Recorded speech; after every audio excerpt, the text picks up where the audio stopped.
Link मग दादाच्या पेजवर होणार आहे. चालू करू पार्टी पेज हां, ती लिंक घेऊन तुम्हाला करता येईल.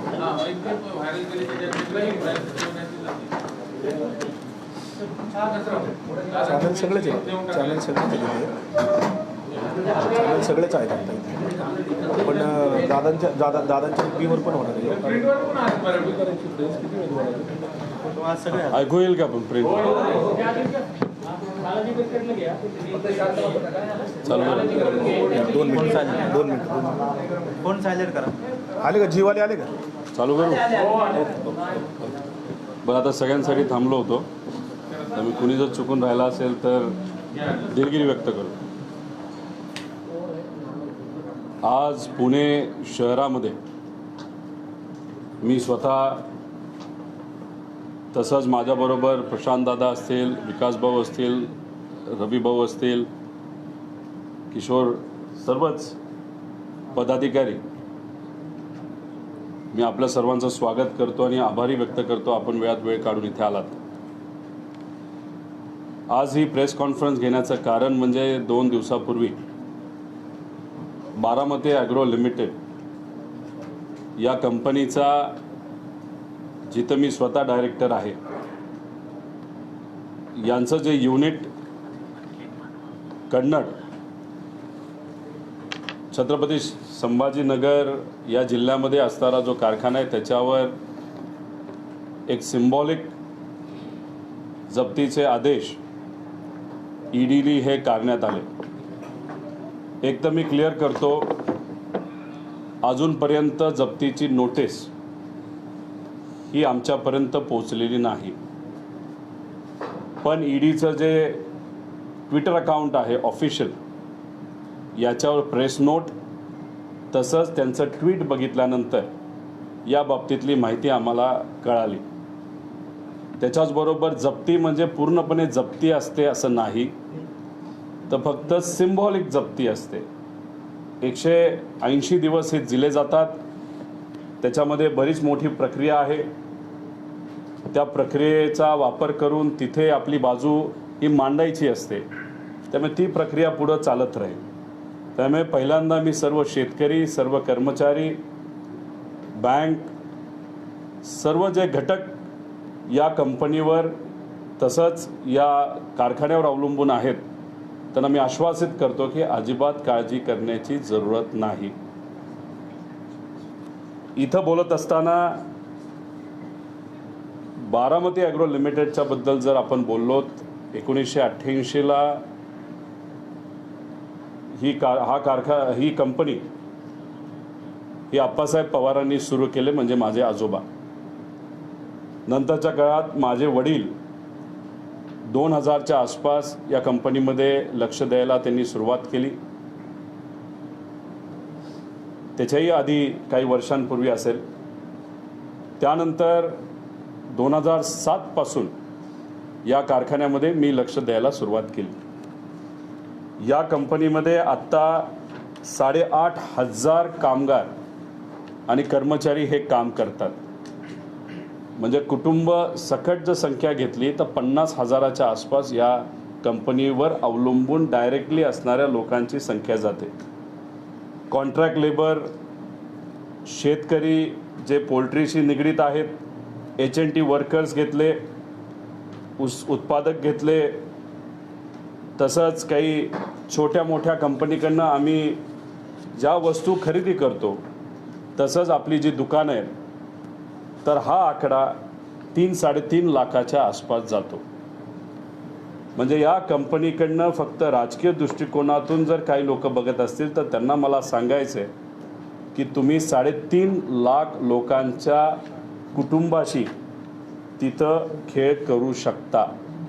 जेव्हा केव्हा पूर आला, दुष्काळ पडला, तेव्हा बारामती ॲग्रोली पुढाकार घेऊन जेवढं जमेल तेवढी मदत तिथे असणाऱ्या लोकांना करण्याचा हा प्रयत्न हा खरं तर केलेला आहे.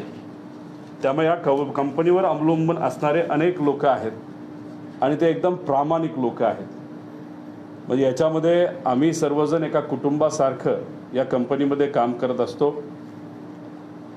2 दिवसापूर्वी जेव्हा ही नोटीस आली तेव्हा एका पोल्ट्रीवर काम करणाऱ्या माझ्या कर्मचाऱ्यांनी मला फोन केला. त्याचा पगार असेल 22,000च्या आसपास.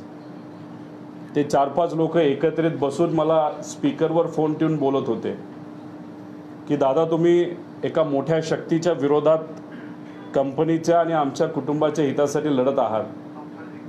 आम्हाला विनंती आपल्याला करायची आहे की ह्याला खर्च हा कोर्टात जाण्यासाठी आणि इतरहीसाठी खूप मोठा असेल.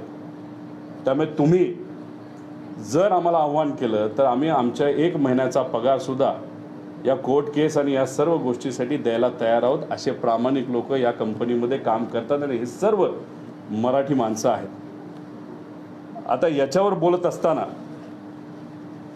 8/3/2024ला मला नोटीस आली, म्हणजे बारामती ॲग्रोला नोटीस आली, म्हणजे याचं प्रेस नोटच्या माध्यमातून आम्हाला कळालं.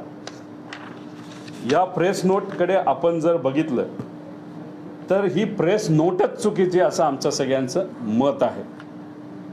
याच्यामध्ये एकतर माझ्या आधी ज्या कारखान्याला प्रेस नोट आली होती, जरांडेश्वर नावाचा हा कारखाना आहे, त्याची प्रेस नोट इथं आहे. आणि हा बारामती ॲग्रो नावाचा जो कारखाना आहे आमचा, याची प्रेस नोट आहे. या दोन्ही प्रेस नोटचा अभ्यास केला तर आमच्या प्रेस नोटमध्ये कट कॉपी पेस्ट केलं आहे असं कुठंतरी आम्हाला वाटतं. आणि कट कॉपी पेस्ट करत असताना घाई गडबडीने यांच्याकडे खूप मोठ्या चुका झालेल्या आहेत. यांच्यामध्ये असं सांगितलं आहे की MSEBनी ऑक्शन केलं कन्नड SSKचं आणि त्याची लो रिझर्व प्राईस ठेवली गेली. प्राईस किती ठेवायची, म्हणजे ती कंपनी नाहीतर तो कारखाना, ती मशिनरी जमिनीसकट कितीला विकायचं हे तिथे असणारे जे काही बँकेचे लोक आहेत, अधिकारी, ते तिथं ठरवत असतात. आमचं त्याचं काही घेणं देणं नाही. ते कमी का जास्त हे 2 मिनिटानंतर आपल्याला मी याबाबतीत जरा जास्त डिटेलमध्ये तुम्हाला सांगेल. याच्यामध्ये त्यांनी सांगितलं आहे की एक हायेस्ट बिडर होता जो टेक्निकली डिस्क्वालिफाय झाला. आम्हाला कसं कळणार तो टेक्निकली डिस्क्वालिफाय झाला? खरं तर तिथं त्याली त्या बीडमध्ये कंडिशनल बीड भरलं होतं. म्हणजे तू जर माझ्याशी लग्न करणार असशील तर तुला हुंडा द्यावाच लागेल. ह्याला आपण हुंडा हे कंडिशन म्हणतो. तसं कंडिशनल बीड त्याली टेंडरमध्ये लिहिलं नसताना सुद्धा भरलं होतं. आता तो तिथं कॅन्सल झाला तर त्याला मी काय करणार? आणि त्याच्याच बरोबर ह्याच्यामध्ये फक्त टेक्निकल आणि कमर्शियल असे 2 बीड असतात. तो टेक्निकलमध्येच डिस्क्वालिफाय झाला होता आणि तिथं निर्णय घेण्याचा पूर्णपणे अधिकार हा बँकेला होता. आता बँकेवर बोर्ड होतं का बँकेवर प्रशासक होतं हे मी नंतर तुम्हाला सर्वांना सांगेन.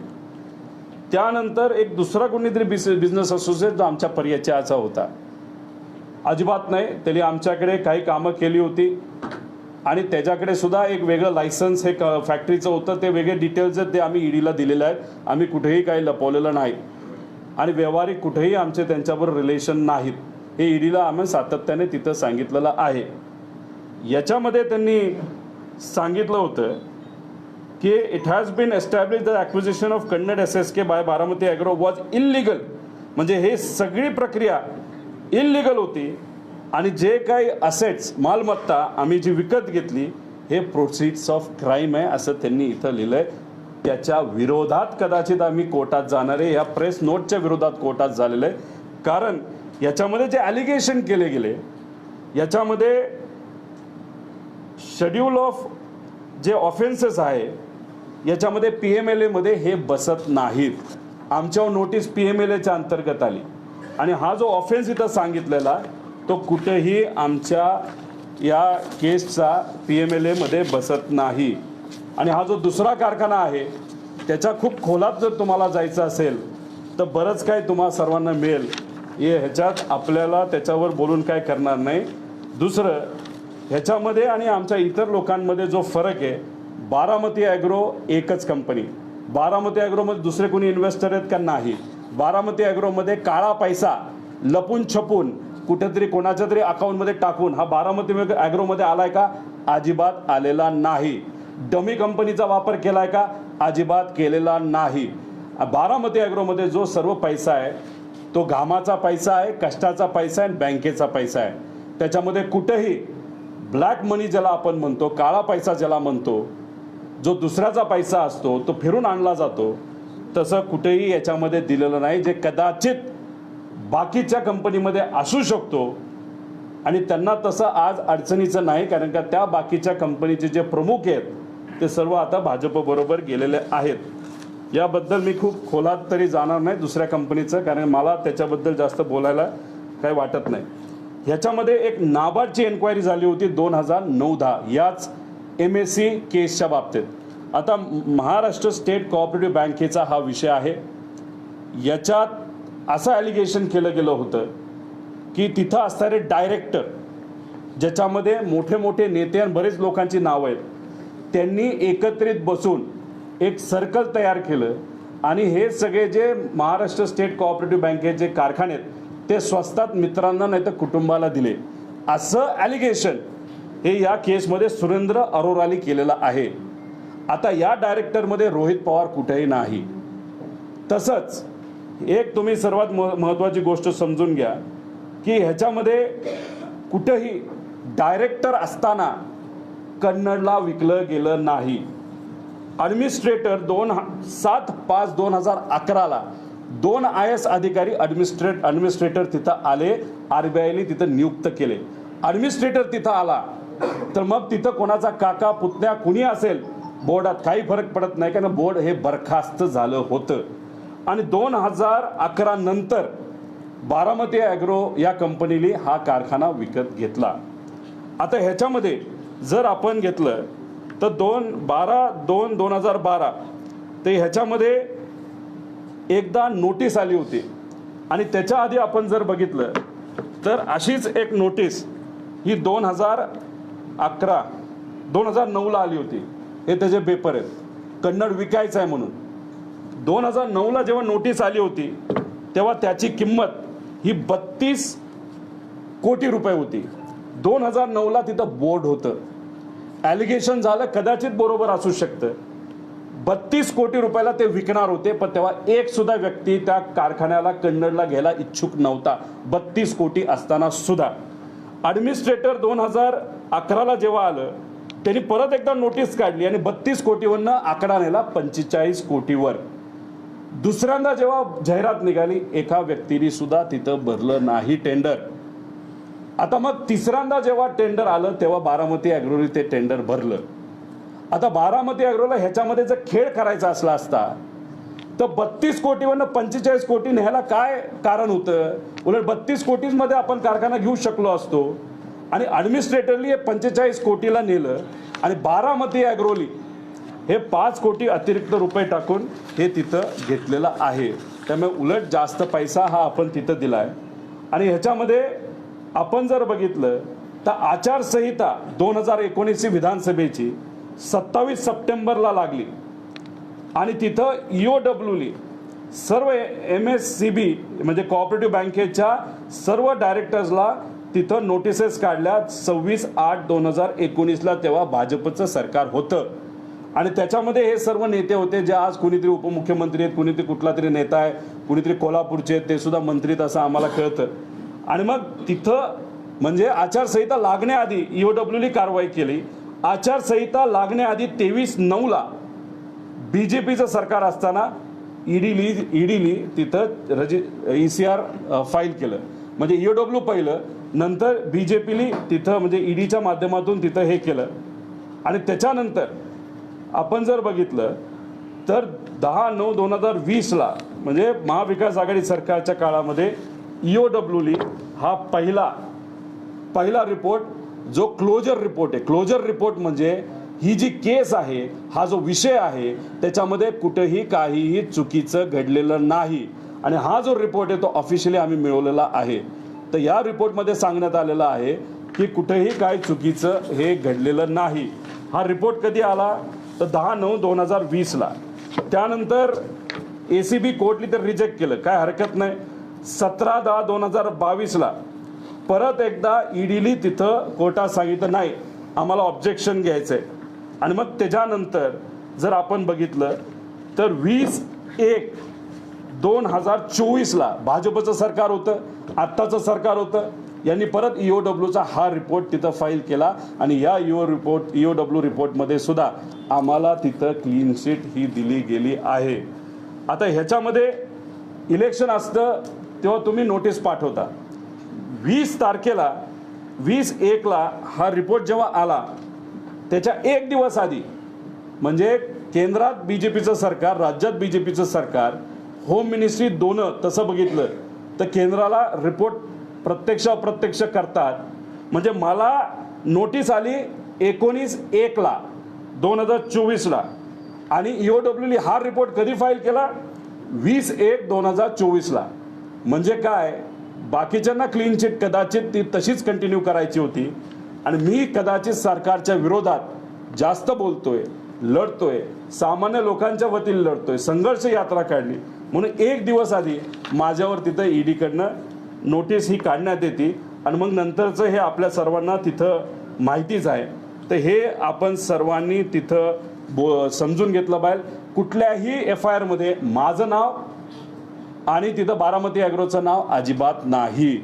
तरीसुद्धा याच्यामध्ये माझं नाव हे सातत्याने घेतलं गेलं आणि तुम्ही जर रिपोर्ट बघितला EOWचा त्याच्यामध्ये क्लिअरली लिहिलेलं आहे याच्यामध्ये काहीही चुकीचं घडलेलं नाही बारामती ॲग्रो आणि कन्नडच्या बाबतीत, असं स्पेसिफिकली त्याच्यामध्ये लिहिलेलं आहे. मग हे सगळ्या गोष्टी ईडीकडे असताना तर मग मुद्दामूनच कुठंतरी एक वेगळं राजकारण केलं जातं आहे का? इलेक्शनच्या आधी मी शांत बसावं, इलेक्शनला कुठं फिरू नये म्हणून एक नोटीस की दिली जाते का? आणि मग ही नोटीस दिली जात असताना आमचं असं एक मत आहे की मग केंद्रातल्या सरकारला असं म्हणायचं आहे का राज्यातल्या पोलिसांवर त्यांचा विश्वास नाही? कारण EOW हे राज्य पोलीसच्या अंडर येतं आणि त्यांनी रिपोर्ट दिला असेल, तो आता चर्चेत आहे, डिस्कशनमध्ये आहे, तर तुमचा त्यांचा विश्वास नाही असं कदाचित अप्रत्यक्षपणे तिथं ते सांगतात. आणि ह्या सगळ्या गोष्टी असताना सुद्धा तिथं मला अडचणीत आणण्याचा प्रयत्न हा केला जातोय, बारामती ॲग्रोला केलं जातंय, त्या पूर्ण बारामती ॲग्रो कुटुंबाला हा अडचणीत आणण्याचा प्रयत्न हा केला जातोय.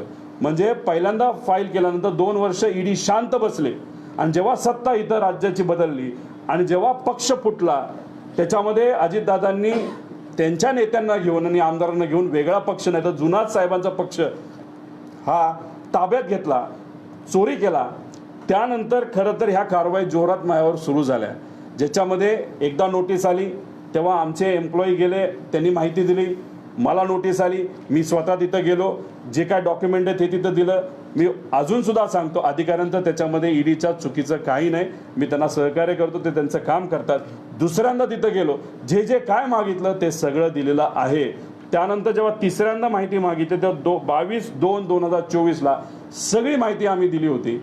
आणि मग आता अचानक लोकसभेची आचारसंहिता लागण्यापूर्वी अशा पद्धतीने तिथं ते जर कारवाई करत असतील तर मग ह्याला आपण काय म्हणायचं? खरं तर अधिवेशनामध्ये सुद्धा मी जेव्हा बोलत होतो तेव्हा माझे काही मित्र आमदार त्यांनी सांगितलं तुझ्या एकदा ईडीची कारवाई झाली, तू जरा शांत बस, विधानसभेमध्ये अजिबात बोलू नको, काही कुठला मुद्दा किती महत्त्वाचा असेल उद्याचं उद्या बघू, आता तरी तू निवांत बस, नाही तर तुझ्या कुटुंबावर तुझ्यावर कारवाई केली जाईल, तू अडचणीत येईल. मी त्यांचं न ऐकता तिथं फक्त लोकांची बाजू मांडली, अधिवेशनात बोललो आणि आता माझा कारखाना जप्त करण्याचा प्रयत्न हा ईडीकडनं केला जातोय. आता ह्याच्यामध्ये आपण कोर्टात गेलो, आपण खोलात गेलो तर कुठेही त्यांनी केलेली कारवाई ही कोर्टात टिकू शकत नाही असा आत्मविश्वास आम्हा सगळ्यांना आहे. त्यामुळे आम्ही या बाबतीत कुठेही घाबरत नाही. आता हे जे ॲक्युज्ड आहेत, माझं तर नाव ॲक्युजमध्ये नाही, म्हणजे मी चोरी केली नाहीच, पण ज्या लोकांचं नाव ॲक्युज म्हणून आहे त्यातले 70% लोक हे BJP नाहीतर अजित पवार राष्ट्रवादी जी आहे त्या पक्षात, नाहीतर एकनाथ शिंदे साहेबांच्या पक्षातले लोक याच्यामध्ये आहे. याच्यामध्ये 70% लोक ती आहेत. आता ह्याच्यामध्ये मी कारखाना तर 5 कोटीने महाग घेतला, पण ह्याच्यामध्ये ज्या लोकांनी कारखाने विकत घेतले त्या लोकांची यादी बघितली, हे पिवळं जे तुम्हाला दिसतंय ते BJPची लोक आहेत, नाहीतर BJP बरोबर आत्ता गेलेली लोक आहेत ज्यांनी कारखाना माझ्यापेक्षा कितीतरी स्वस्त घेतलाय. काही लोकांनी तर 50 रुपयाचा कारखाना 20 रुपयाला घेतलाय, आम्ही तर 50 रुपयाचा कारखाना 55 रुपयाला घेतलेला आहे. त्यामुळे अशा पद्धतीने राजकारण हे केलं जातंय. खास करून एकाही व्यक्तीवर आज कारवाई केली गेली नाही. न या यादीतली, डायरेक्टरच्या यादीतली, न या यादीतली. आणि मी नावं वाचून सांगणार नाही, कारण मी द्वेषाचं राजकारण करत नाही. माझ्यावर केस आली, मी स्वतः लढणार आणि ही केसमध्ये मी जिंकणार. आणि एकच पूर्वीसुद्धा सांगितले, आणि याच्यामधून सगळेच निर्दोष त्याच्यामधून निघणारे. चोरी केली असली नसली, मी तरी केली नाही, कारण ॲडमिनिस्ट्रेटर त्यावेळेस होता. पण ही पूर्ण केस एका विषयावर होती. याच्यात सगळे डिटेल्स आहेत, कोण किती स्वस्तात कारखाना घेतला. त्यामुळे हे सगळे मुद्दे आज तिथं आहेत. आणि त्याच्याचबरोबर आपण जर बघितलं, म्हणजे आज अनिल देशमुख साहेबांवर आहे, संजय राऊतांवर केस चालू आहे, प्राजक्त तनपुरेंवर चालू आहे, एकनाथ खडसेंवर चालू आहे, अनिल परब असतील, किशोरी पेंडेकर, रवींद्र वाईकर असतील, राजन साळवी असतील, वैभव नाईक असतील, सूरज चव्हाण असतील.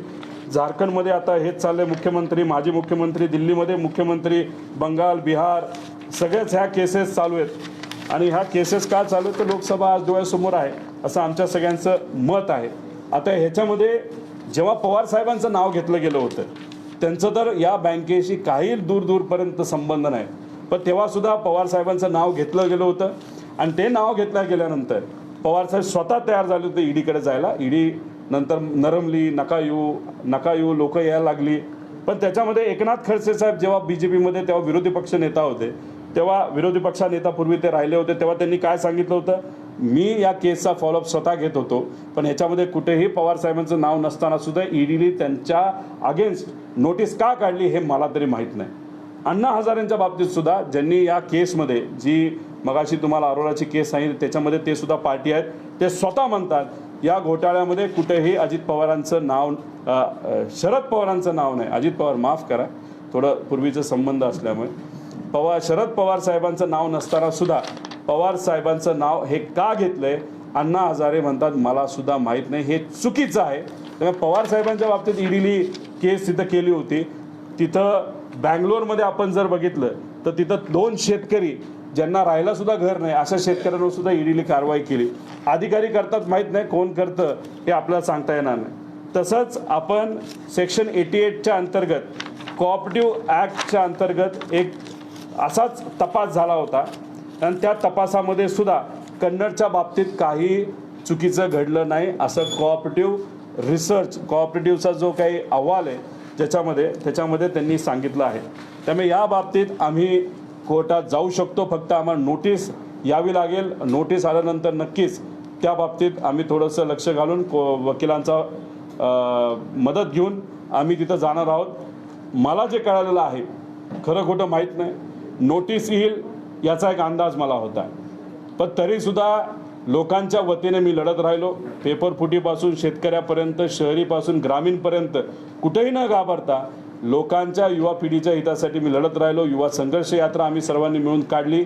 नोटीस येणार याचा एक अंदाज तिथं होता, त्या पद्धतीने नोटीसही आलेली आहे. अजून एक अंदाज आता वर्तवला जातोय की कदाचित पुढचे 2-3 महिने मला आत जेलमध्ये सुद्धा टाकलं जाईल. आणि मी तुमच्या सर्वांच्या साक्षीने इथं सांगतो, मी जसा आधी लढत होतो तसाच याच्या पुढे लढणार आहे. आणि हे करत असताना जर उद्या मला काही जेल झाली तर मी कार्यकर्ते आणि सर्व पदाधिकारी आणि खास करून नागरिकांना विनंती करेल, हे जे चाललं आहे हे चुकीचं चाललं आहे.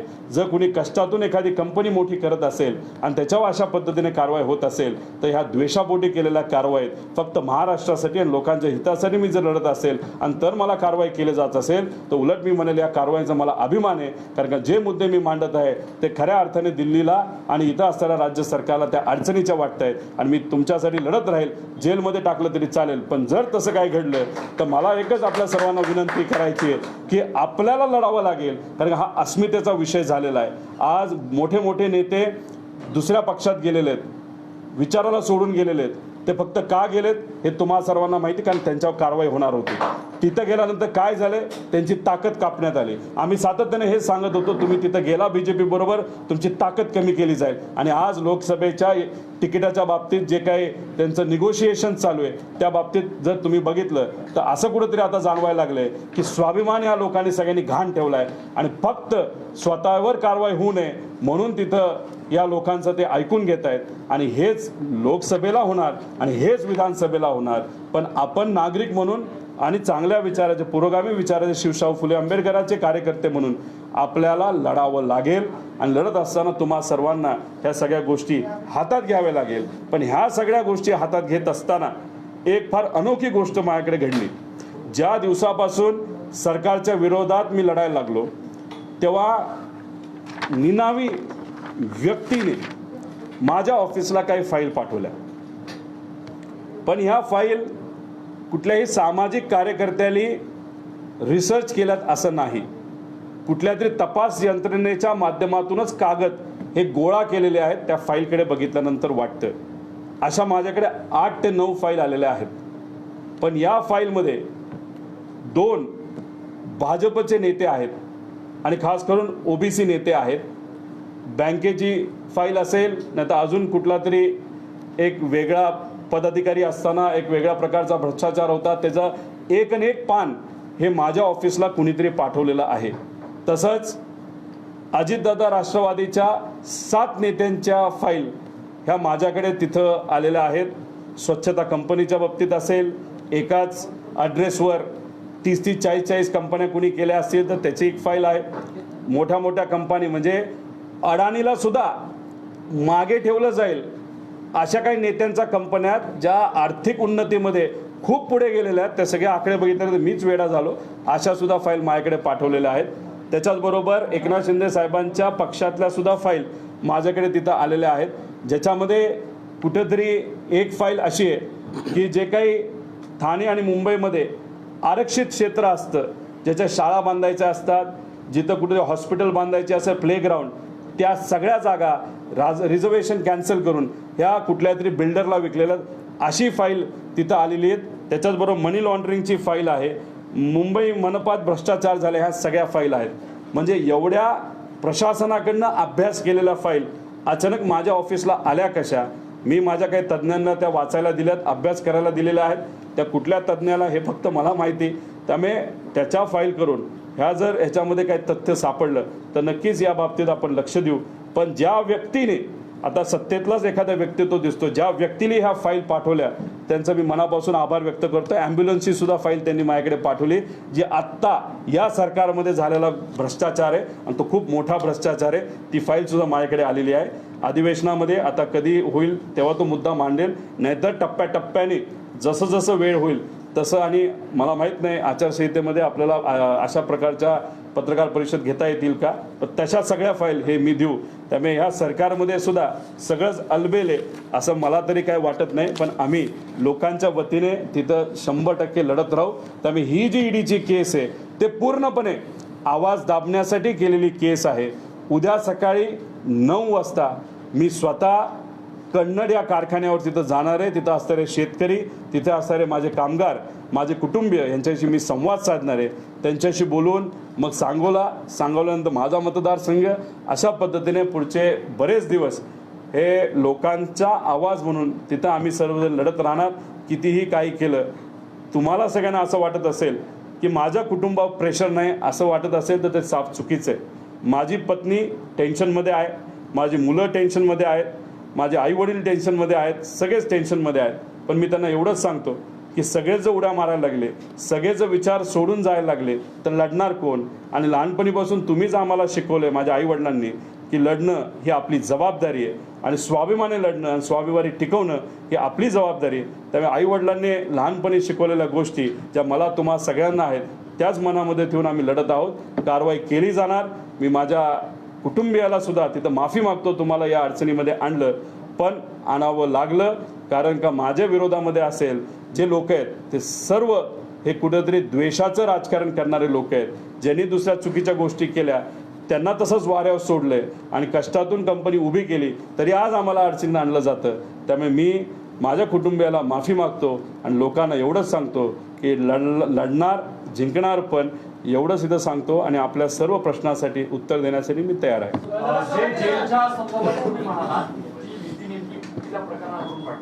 याच प्रकरणावरनं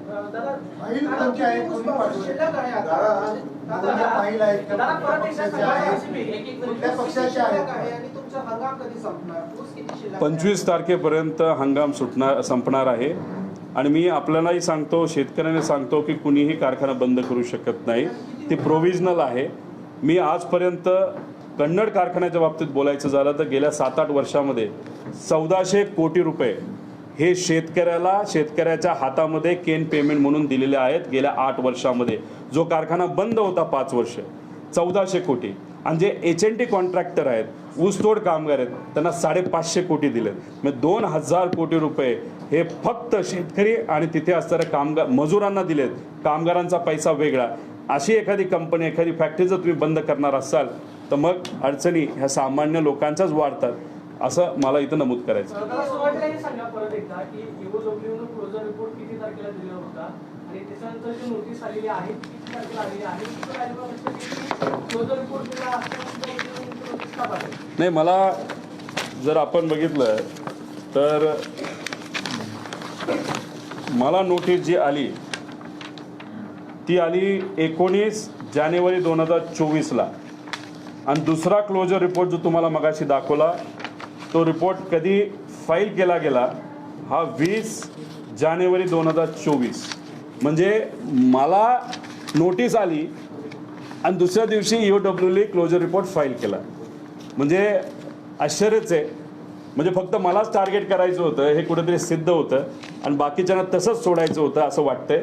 मी माझं एकच मत आहे, आम्ही हा लढणार आहोत. मला माहिती तुम्ही दुसऱ्यावर जाणार नाही. माझंही मत आहे दुसरं कोणावर तुम्ही टार्गेट करू नका.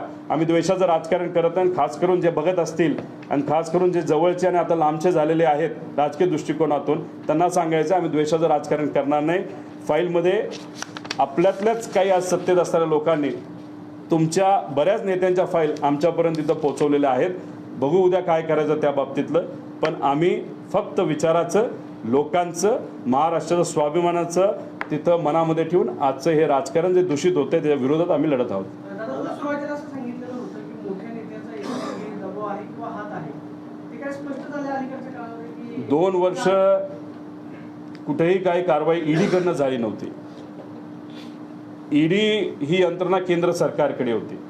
केंद्र सरकार BJPचं होतं. मग 2 वर्ष तुम्ही कुठलीही कारवाई माझ्यावर का नाही केली? पण मग जेव्हा राष्ट्रवादी पक्ष हा फुटला आणि त्यानंतर काही नेते दुसरीकडे जाऊन सत्तेत गेले, त्यानंतर बरं ही प्रक्रिया जरा फास्ट झाली. आणि ही प्रक्रिया किती फास्ट झाली, जे नेते पलीकडे गेलेले आहेत त्यांनी कुठेतरी केंद्राला सांगितलं का राज्याला सांगितलं हे मला तरी माहीत नाही. कारण का जी यंत्रणा आहे ती फक्त BJPचंच ऐकते. आणि मग अशा परिस्थितीमध्ये ह्या लोकांनी कुठल्या तरी BJPच्या नेत्याला सांगितलं असावं कदाचित. त्यामुळेच ही प्रक्रिया गेल्या 6-7 महिन्यामध्ये जरा जास्तच जल्लद झाली आहे. बुलेट ट्रेनपेक्षा फास्ट झाली.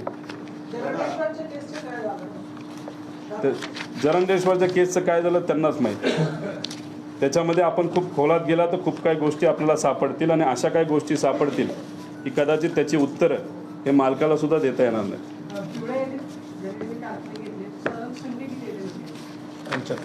75 आहे ना. नाही, मी कोणावर कारवाई करा असं म्हणणार नाही. कारण का या कारवाई आणि ह्या विषयाच्या बाबतीत सामान्य लोकांचे महत्त्वाचे मुद्दे बाजूला राहतात आणि आपण आपापल्यात लढलं जातं. माझं एकच मत आहे की एकाला वेगळा नाही आणि दुसऱ्याला वेगळा नाही असं का फरक तिथं केला जातो हे फक्त मला लोकांना तिथं सांगायचं होतं. मी कुठेही घाबरलेलो नाही. मी लढणार आहे आणि लढून जिंकणार सुद्धा आम्ही सर्व.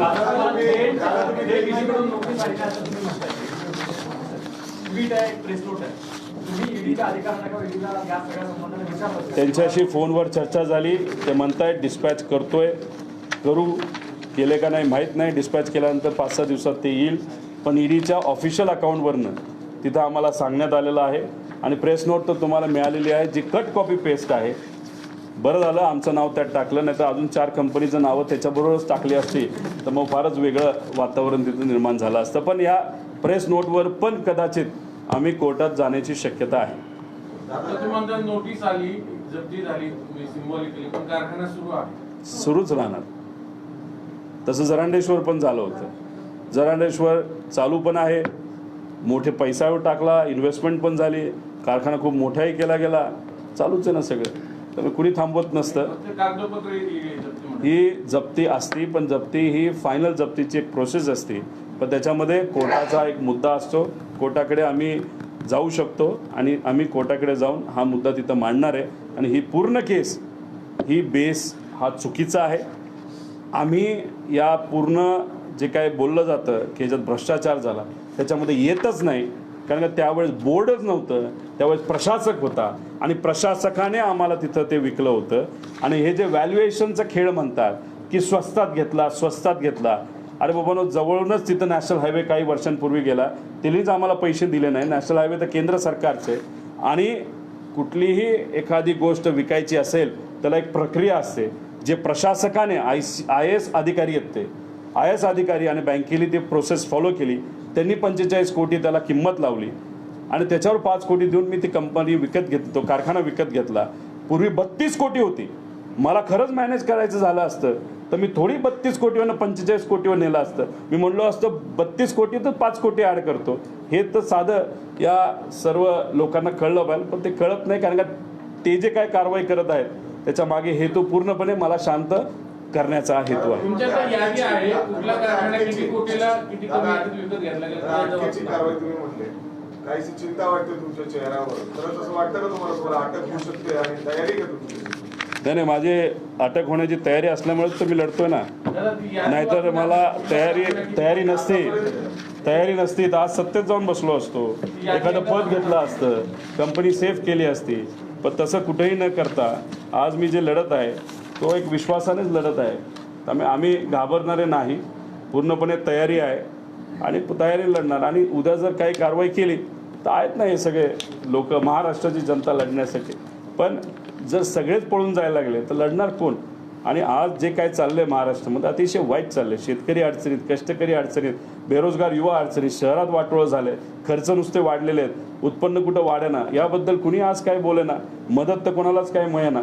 आज जे काय चाललं आहे टाईमपासच चाललं आहे. आरक्षणाच्या बाबतीत खेळवलं जातं, वाद निर्माण केला जातो, दोन समाजामध्ये वाद निर्माण करून नुसतं तिथं वातावरण गरम ठेवायचं, राजकीय पोळी भाजायची, हे काही योग्य नाही. आणि महाराष्ट्राच्या ह्याच्यावर गुजरातचा विकास या सरकारच्या माध्यमातून केला जातो. दादा, तुमच्यावरती सातत्याने एक आरोप होतो, म्हणजे की जे आता आधी तुमचे सहकारी होते ते आता अजित पवारांसोबत गेले, रोहित दादांना अजित पवार होण्याची काही लागलेली आहे. तर काय वाटतं नेमकं अचानक तुमच्यावरती कारवाई सुरू होते, कोणत्या नेत्याचा हात आहे? की स्पष्टपणे सांगितलं म्हणजे मग सगळ्यांना काय की नाही ह्या नेत्याचा हात आहे याच्यामध्ये.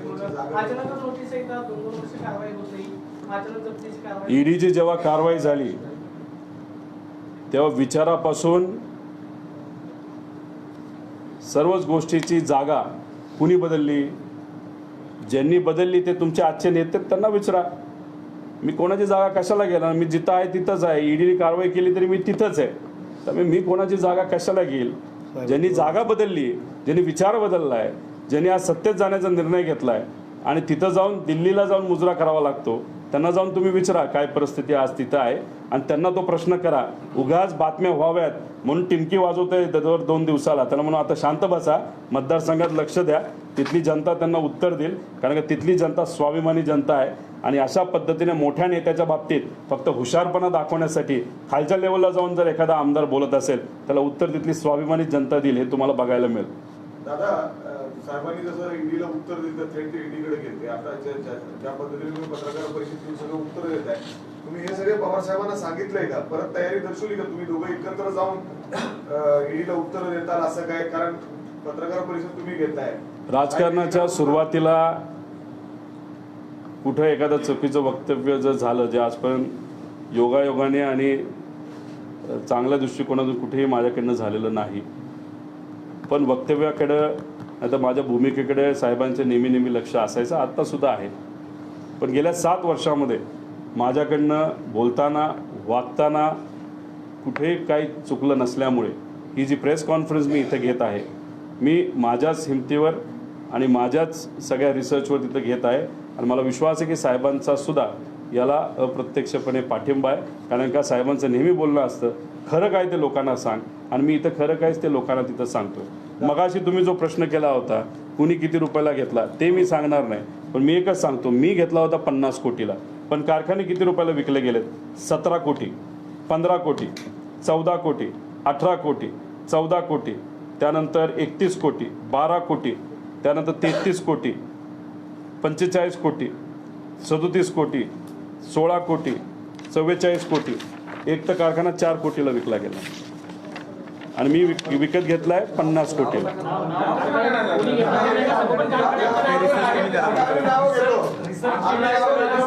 वेबसाईटवर आहे ते आम्हाला हा मग ते वाचा तुम्ही, अभ्यास करा. हे बघा, हे ह्यातले बहुतांश महापालिकेची किंमत सांगा दादा. अंबालिकाची केसेस वेगळी आहे आणि जरांडेश्वरची पण केस वेगळी आहे. तो PMLAचा विषय आहे. माझा विषय तो PMLAचा नाही. PMLA म्हणजे निधीच्या बाबतीतलं कन्फ्युजन असणं. माझ्या बाबतीत कन्फ्युजनच नाही. बँकेकडनं पैसा आला, बँकेकडनं पैसा गेला, कारखाना विकत गेला, जो काय प्रॉफिट मी कमवला तर तो मी टाकला आणि कारखाना विकत घेतला. इकडनं आला तिकडनं आला, हा विषय माझ्या बाबतीत तरी नाही. ज्यांच्या बाबतीत असेल त्यांनी त्या बाबतीतलं उत्तर द्यावं, पण मी द्वेषाचं राजकारण इथं करणार नाही. तुम्ही सांगितलं की त्याचा सपोर्ट केल्याचं कॉन्ट्रॅक्ट विषय आहे ना, तर तुम्ही हे आउटकम करता. Jerandeshwar, will you be talking about Jerandeshwar and the things that you have found out after going deep into the case? Will you be talking about it in the next discussion? नहीं, I don't want to go into that detail. Reason is मतलब बहुत अलग चीज़ है ये. मतलब इसमें अगर आप डिटेल में बहुत जाओगे तो आप समझ सकोगे कि लोगों ने भूमिका क्यों बदली. इसलिए मैं इस पे तो ज़्यादा बोलूँगा नहीं, लेकिन आपको ये कहूँगा कि बहुत सारे ऐसे कंपनियां हैं कि जिसको लोन दिया गया, लोन देने वाली जो बैंक है उसमें भी डायरेक्टर वही है, जो बैंक बेच रही है उसमें भी डायरेक्टर वही है, और जो कंपनी खरीद लिए गई है उसमें भी फैमिली का एक व्यक्ति डायरेक्टर है. अभी इसको क्या कहते हैं वो मुझे तो मालूम नहीं. ये इतनी मुभा और इतना जो सपोर्ट है वो मेरे को तो कभी नहीं था, क्योंकि मैंने संघर्ष ही नहीं किया ना. तो मैं तो बच्चा हूँ, मेरा संघर्ष अभी तो चालू हुआ है, लेकिन मैं तो संघर्ष कर रहा हूँ. दादा, तुम्ही सांगताय की गेल्या 6 महिन्यामध्ये तुमच्यावरती कारवाई वाढली. तुमच्या मधून गेलेल्या नेत्यामुळे ही कारवाई वाढली असं प्रत्यक्ष सांगण्याचा प्रयत्न आहे. ठीक आहे ना, एखादी व्यक्ती जर सांगत असेल कारवाई करा, बटन दाबणारे कोण आहेत? सत्तेतलेच आहेत ना, BJPचं ना. बटन दाबणारे पण तेवढेच जबाबदार आणि सांगणारे पण तेवढेच जबाबदार. पण त्यांनी त्यांचं काम करावं. आमची जबाबदारी काय हे आम्हाला माहिती. लोकांबरोबर थांबायची, महाराष्ट्र स्वाभिमानासाठी लढायचं, आणि ती आम्ही आमची जबाबदारी पार पाडतोय न घाबरता. व्यक्तिगत काय अडचणीत मला माहिती आहे ना. जेव्हा कामगार टेन्शनमध्ये येतो, शेतकरी टेन्शनमध्ये येतो, अरे कारखाना बंद होणार आहे का, बँक तिथं टेन्शनमध्ये येतात, तर ह्या सगळ्या गोष्टी मला माहिती आहे ना. अरे किती अडचणीतून हे सगळी कंपनी बाहेर काढली हे मला माहिती आहे. मला माहिती आहे ह्या सगळ्या गोष्टींमुळे माझे पुढचे 2-3 वर्ष कदाचित अडचणीचे जाऊ शकतात, पण मला हेही माहिती आहे की अनेक वेळा कंपनी अडचणी देऊन सुद्धा मी बाहेर काढलेला आहे. तर मला हा विश्वास असल्यामुळे मी या कंपनीला परत बाहेर काढणार. पण विषय एवढाच आहे, हे जे राजकारण चालू आहे ना, सोयीचं राजकारण आणि द्वेषाचं राजकारण, हे आपल्या महाराष्ट्राला भारतासाठी न पटणार आहे. आणि यांना जर वाटत असेल की ह्या लोकांसारख्या भूमिका बदलून पळून आम्ही जाणार आहे, तर अजिबात नाही. आम्ही इथं आहे तिथं आहे, आम्ही लढत राहणार. आणि दुसरं कसं असतं, पूर्वी मार्गदर्शनाखाली काम करणं हे वेगळं असतं. पवारसाहेबांच्या मार्गदर्शनाखाली हे सगळे नेते काम करत होते. जेव्हा हे प्रमुख झाले आणि जेव्हा तिथं वाटाघाटी करायची वेळ येते, आपला शब्दच चालत नाही, हे आता दिल्लीला दिसायला लागले. 4-4 वेळा जावं लागते, बसावं लागते. जबाबदारी सोपी गोष्ट नसती. आम्ही लहान आहोत, आम्ही बच्चे आहोत, पण ही जी जबाबदारी आज आम्ही आमच्या खांद्यावर घेतलेली आहे ती अचानक आलेली आहे. पण ती जबाबदारी घेऊन आम्ही लढतोय ना. तुमच्यावर आता जबाबदारी आहे पक्षाची.